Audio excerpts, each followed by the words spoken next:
Hello student, how are you. आज हम discuss करेंगे मेटाबॉलिज्म। मेटाबॉलिज्म क्या है? ये अनदर कैरेक्टरिस्टिक ऑफ लाइफ, मतलब कि लिविंग ऑर्गेनिज्म का एक अलग कैरेक्टरिस्टिक है मेटाबॉलिज्म। उसके बारे में हमें आज डिस्कस करना है। तो सबसे पहले बात करेंगे कि ऑल जो सभी लिविंग ऑर्गेनिज्म है वो all living organisms all living organisms are made of big और small chemicals। हर एक जो लिविंग ऑर्गेनिज्म है वो बड़े या छोटे, मतलब बड़े या छोटे केमिकल्स से बने हुए हैं। विच एग्जिबिट्स डिफरेंट फंक्शन, वो अलग अलग फंक्शन करते हैं। All living organisms are made of big और small chemicals of various types which exhibit different function, वो अलग अलग फंक्शन हमारी बॉडी के अंदर करते हैं।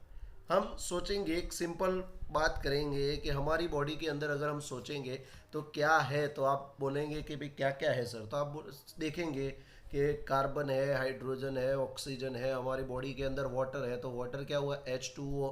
हमारी बॉडी के अंदर हम कार्बन डाइऑक्साइड लेते हैं, CO2 कार्बन डाइऑक्साइड। तो हमारी बॉडी के अंदर बहुत सारे बड़े या छोटे केमिकल्स है जो अलग अलग फंक्शंस करते हैं। They are constantly being synthesized and transport transform into other biomolecules through different chemical। वो क्या करते हैं कि सिंथेसाइज होते हैं और ट्रांसफॉर्म होते हैं into other biomolecules through different chemical reaction. Different chemical reaction मतलब कि डिफरेंट केमिकल रिएक्शन के अंदर वो ट्रांसफॉर्म होते हैं। रिफर्ड एज मेटाबॉलिक रिएक्शन, इन सभी को हम मेटाबॉलिक रिएक्शन की तरह रिफर करते हैं। ओके दोस्तों, समझ में आ गया कि they are constantly being synthesized and transform into other biomolecules through different chemical reaction referred as metabolic reaction. अब मेटाबॉलिक की जब बात आती है कि भाई metabolism is defined as the sum total of all the chemical reaction occurring in our organisms। मतलब metabolism क्या है, मतलब कि हमारी बॉडी के अंदर चल रही सभी केमिकल रिएक्शन का सम है, मतलब कि टोटल है।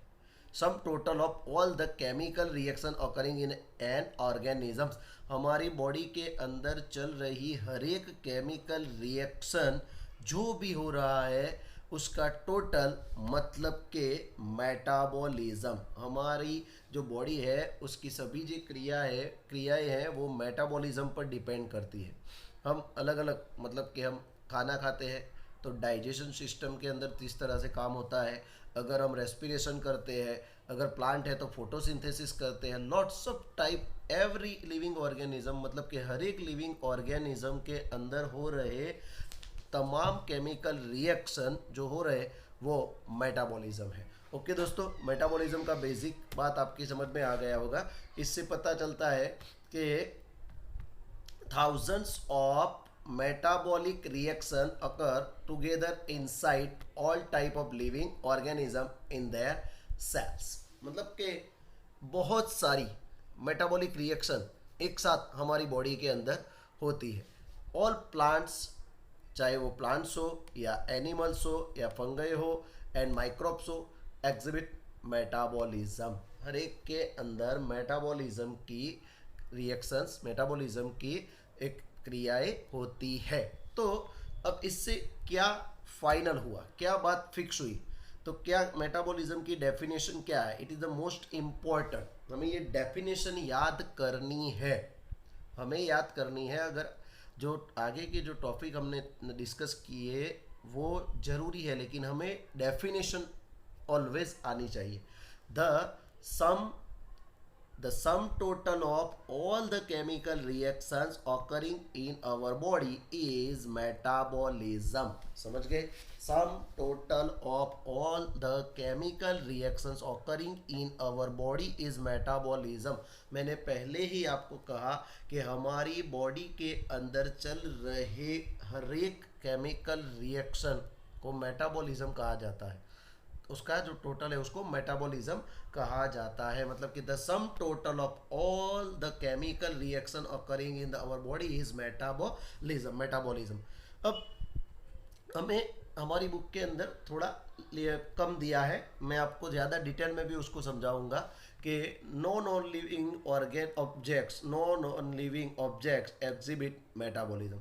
मतलब कि जो नॉन लिविंग ऑब्जेक्ट है वो मेटाबॉलिज्म नहीं करते, हम मेटाबॉलिज्म करते हैं. हम रेस्पिरेशन करते हैं, हम ग्लाइकोजन का स्टोरेज करते हैं, ये सब हम कर सकते हैं.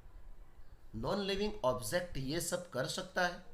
आप सोचिए, क्या पत्थर या पहाड़ या नदी या रेत ये सब मेटाबॉलिज्म करते हैं? उनके अंदर कोई केमिकल रिएक्शन होता है? नहीं. मतलब कि non living object exhibit metabolism, याद रखना है. अब metabolism is of two types. उसके अंदर दो वर्ड्स है. मेटाबॉलिज्म जो बना हुआ है वो दो वर्ड से बना हुआ है. एक वर्ड है anabolism and second one is a catabolism.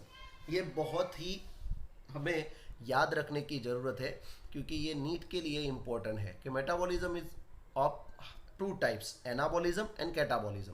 तो सबसे पहले डेफिनेशन हमें याद करनी है. डेफिनेशन हमें याद करनी ही है compulsory. The sum total of all the chemical reaction occurring in our body is metabolism. Very easy definition. The sum total of all the chemical reactions occurring in our body is metabolism. क्या हुआ? The sum total of all the chemical reactions occurring in our body is metabolism. हमारी body में चल रही तमाम chemical reaction को एक साथ में हम उसे मेटाबॉलिज्म कहेंगे. समझ गए? नॉन लिविंग ऑब्जेक्ट्स के अंदर मेटाबॉलिज्म नहीं होता. और मेटाबॉलिज्म जो है वो कितने वर्ड से बना हुआ है? दो वर्ड से. एक वर्ड है anabolism and second one is a catabolism. अब हमें देखना है कि what is the meaning of anabolism and what is the meaning of catabolism. इसके बारे में हम डिस्कस करते हैं. तो मैंने एक शॉर्ट आपको डिफरेंस दिखाया है कि एनाबॉलिज्म क्या है और कैटाबॉलिज्म क्या है. तो एनाबॉलिज्म, क्योंकि हमें नीट के साथ ही प्रिपरेशन करनी है, एक बात तो फिक्स है कि हमें नीट के साथ ही प्रिपरेशन करनी है, तो हमें सभी जो बातें हैं उसको ध्यान में रखनी पड़ेगी. एनाबॉलिज्म क्या है? तो एनाबॉलिज्म के अंदर सिर्फ एक ही वर्ड पे आप ध्यान रखेंगे तो आपको समझ में आ जाएगा, सिंथेसाइज. मतलब कि सिंथेसिस. एनाबॉलिज्म क्या करता है? तो simple substance are synthesized into complex molecule. Simple substance are synthesized into complex molecules. सबसे पहले हम एनाबॉलिज्म की ही बात करेंगे. Simple substance are synthesized into complex molecule. इसके लिए एटीपी की रिक्वायर है. एटीपी उसका फुल फॉर्म क्या है? Adenosine triphosphate. उसके लिए डज नॉट यूटिलाइज ऑक्सीजन. हमें इसके लिए ऑक्सीजन की जरूरत नहीं पड़ती. और एनाबॉलिज्म में जो काइनेटिक एनर्जी है is converted into potential energy. Kinetic energy का पोटेंशियल एनर्जी में कन्वर्टेशन होता है. और एनाबॉलिज्म के एग्जाम्पल क्या क्या है? Photosynthesis, protein synthesis and glycogen synthesis. तो एक बात तो सिंपल आप समझ गए होंगे कि किसी भी चीज़ का सिंथेसिस मतलब कि बनना वो एनाबॉलिज्म है. मतलब कि simple substance are synthesized into complex molecules. Simple substance are synthesized in complex molecules. मतलब कि आप समझ सकते हैं कि सिंपल सब्सटेंस जो है, मैं एक सिंपल बात आपको समझाता हूँ. मान लीजिए एक सिंपल सब्सटेंस है, ये भी सिंपल सब्सटेंस है, ये भी सिंपल सब्सटेंस है. दे all are connected with each other and they make वो क्या करेंगे, सभी एक दूसरे के साथ जुड़ जाएंगे और एक समझ लो कि उन्होंने एक क्या बनाया, कॉम्प्लेक्स मॉलिक्यूल। यहाँ पे सभी क्या थे, सिंपल सब्सटेंस थे और उन्होंने सिंथेसाइज होके एक कॉम्प्लेक्स मॉलिक्यूल बनाया। इसको बोलेंगे हम एनाबॉलिज्म। इसके लिए हमें एटीपी रिक्वायर है। यहाँ पे ऑक्सीजन यूटिलाइज नहीं होता, kinetic energy is converted into the potential energy. और एग्जांपल क्या है, फोटोसिंथेसिस, फोटोसिंथेसिस या प्रोटीन सिंथेसिस और ग्लाइकोजन सिंथेसिस। मैं प्रोटीन सिंथेसिस की आपको समझ देता हूँ कि प्रोटीन जो है वो प्रोटीन किस चीज़ से बना है। प्रोटीन आपको पता होगा कि प्रोटीन जो है उसके अंदर एमिनो एसिड बेसिक है। आपको पता है कि प्रोटीन के अंदर क्या होता है, तो प्रोटीन के अंदर एमिनो एसिड आए हुए हैं। क्या आया हुआ है दोस्तों, एमिनो एसिड, वो बेसिक है। एमिनो एसिड्स होते हैं, वो जो एमिनो एसिड्स होते हैं वो एमिनो एसिड एक दूसरे के साथ जॉइंट होके क्या बनाते हैं, प्रोटीन बनाते हैं। क्या बनाते हैं, प्रोटीन बनाते हैं। एक दूसरे के साथ ज्वाइंट होके प्रोटीन बनाएंगे। क्या बनाएंगे, प्रोटीन। मतलब कि क्या हुआ, प्रोटीन का सिंथेसिस हुआ। इसी तरह हमारी बॉडी के अंदर जो फूड का स्टोरेज होता है एनिमल के अंदर, वो किस तरह से होता है, ग्लाइकोजन। हम ग्लाइकोजन तो लेते नहीं, तो ग्लाइकोजन का सिंथेसिस होता है। तो वो सभी जो प्रोसेस है उसको हम बोलेंगे एनाबॉलिज्म। ओके दोस्तों, समझ में आ गया एनाबॉलिज्म क्या है। अब हमें समझना है कैटाबॉलिज्म। कैटाबॉलिज्म की ओर जाते हैं कि कैटाबॉलिज्म क्या है।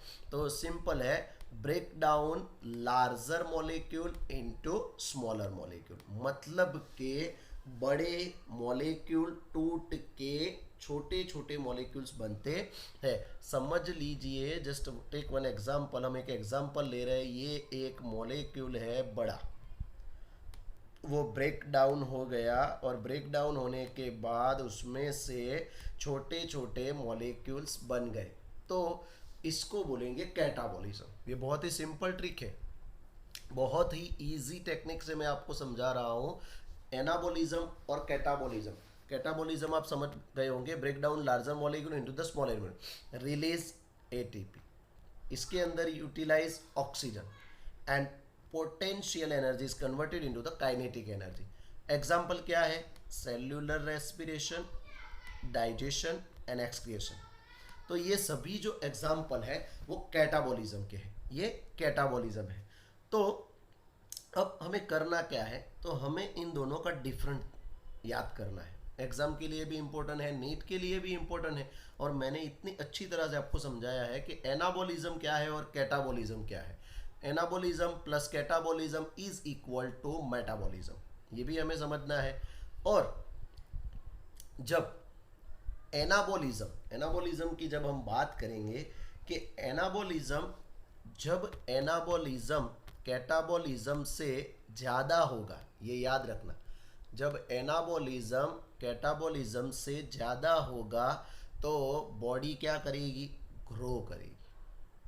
बॉडी क्या करेगी, ग्रो करेगी। बॉडी क्या करेगी, ग्रो करेगी, ग्रोथ होगा। क्या होगा, ग्रोथ होगा। और अगर मान लीजिए कि कैटाबॉलिज्म बढ़ जाता है, कैटाबॉलिज्म बढ़ता है, तो हम बुढ़े होंगे, मतलब कि बॉडी हमारी घिसेगी, बहुत प्रॉब्लम्स क्रिएट करेगी, एजिंग होगा। एजिंग के टाइम पे कैटाबॉलिज्म बढ़ेगा और एनाबॉलिज्म कम होगा, ये भी तुम्हें याद रखना है। इसीलिए हमें ये भी एक क्वेश्चन यहाँ पे मिलता है कि अगर एनाबॉलिज्म कैटाबॉलिज्म से ज़्यादा है तो क्या होगा, तो ग्रोथ होगा।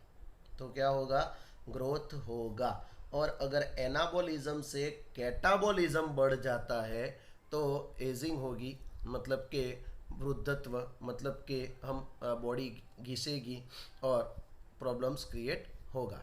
तो वो कैटाबॉलिज्म पे होता है। कब होता है, कैटाबॉलिज्म। कैटाबॉलिज्म में क्यों होता है, larger molecules into smaller molecules.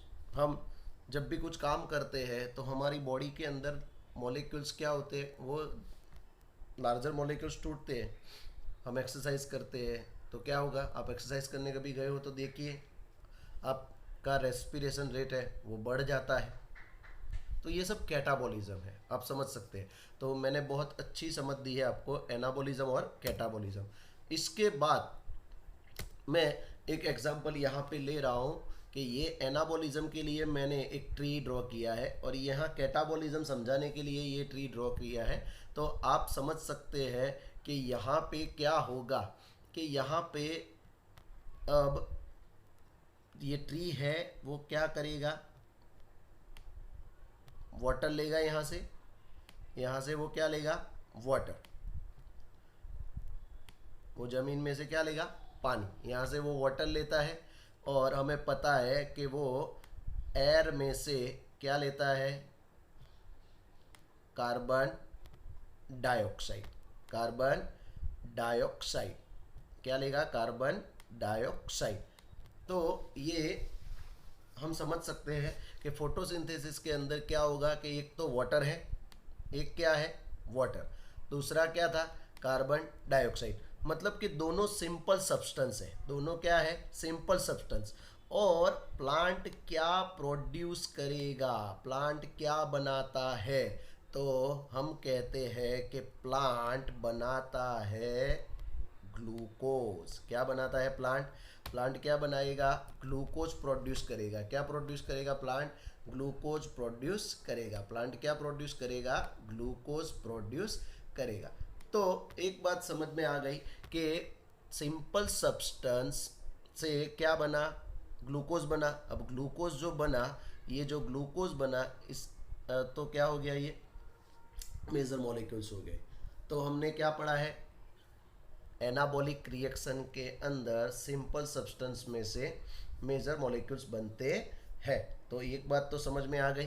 अब इसके बाद जब हम यहाँ पे रेस्पिरेशन की बात करते हैं, तो रेस्पिरेशन की बात करेंगे तो क्या होगा, तो हमें पता है कि रेस्पिरेशन के अंदर ग्लूकोज था और ग्लूकोज के अंदर से क्या होगा, तो कार्बन डाइऑक्साइड बनेगा। क्या बनेगा, carbon dioxide. Carbon dioxide glucose के अंदर से बनेगा कार्बन डाइऑक्साइड। और दूसरा क्या बनेगा, वाटर। दूसरा क्या बनेगा, वाटर। मतलब कि कार्बन डाइऑक्साइड और वाटर अलग होंगे। तो ये जो बात है इस बात को हम कहते हैं, क्या कहेंगे, कौन सा रिएक्शन हो गया, ये हो गया कैटाबॉलिज्म और ये हो गया एनाबॉलिज्म। बहुत इजी तरीके से आप समझ गए होंगे कि यहाँ पे क्या हुआ, तो यहाँ पे ग्लूकोज सिंथेसाइज हुआ और यहाँ पे क्या हुआ, तो ग्लूकोज ब्रेक डाउन हुआ। तो हमने एक ही एग्जाम्पल के अंदर दोनों बातें मैंने आपको समझा दी कि एक एनाबॉलिज्म है, ये जो है वो एनाबॉलिज्म है। ये क्या था, एनाबॉलिज्म। और ये क्या था, कैटाबॉलिज्म। ओके दोस्तों, समझ में आ गई बात आपको कि किस तरह से मैंने एकदम सिंपल बात आपको समझा दी है। इसके अंदर हमें पता है कि ऑक्सीजन प्रोड्यूस होगा, इसके अंदर ऑक्सीजन यूज होगा। तो वो जो डिफरेंट है वो डिफरेंट आपको याद। मेटाबॉलिक रिएक्शन जो है can be demonstrated outside the body in cell free system. हम मेटाबॉलिक रिएक्शन है उसको डेमोन्स्ट्रेट कर सकते हैं आउटसाइड द बॉडी। मेटाबॉलिक जो रिएक्शन है, reaction carried out in a test tube is either living or non living. मतलब कि मेटाबॉलिक रिएक्शन है वो हम टेस्ट ट्यूब में देख सकते हैं, रिएक्शन है वो हम लेबोरेटरी में कर सकते हैं, लेकिन वो एक रिएक्शन है, लिविंग ऑर्गेनिज्म नहीं है। मतलब कि इट्स जस्ट अ रिएक्शन, मतलब वो सिर्फ और सिर्फ रिएक्शन ही है। मतलब वो कोई लिविंग और टेस्ट ट्यूब में होने वाली जो प्रोसेस है वो प्रोसेस सिर्फ एक रिएक्शन है। Metabolic is a defining feature of all living organism. इसीलिए हम मेटाबॉलिज्म को defining feature of all living organisms के तौर पे ले सकते हैं, क्योंकि हमने पहले रिप्रोडक्शन और ग्रोथ को 100% डिफाइनिंग फीचर के तौर पे नहीं लिया है, लेकिन मेटाबॉलिज्म है वो मेटाबॉलिज्म के अंदर 100% हम उसको लिविंग ऑर्गेनिज्म के अंदर ले सकते हैं। मतलब लिविंग ऑर्गेनिज्म का 100% डिफाइनिंग कैरेक्टरिस्टिक कौन सा है, तो मेटाबॉलिज्म को हम ले सकते हैं।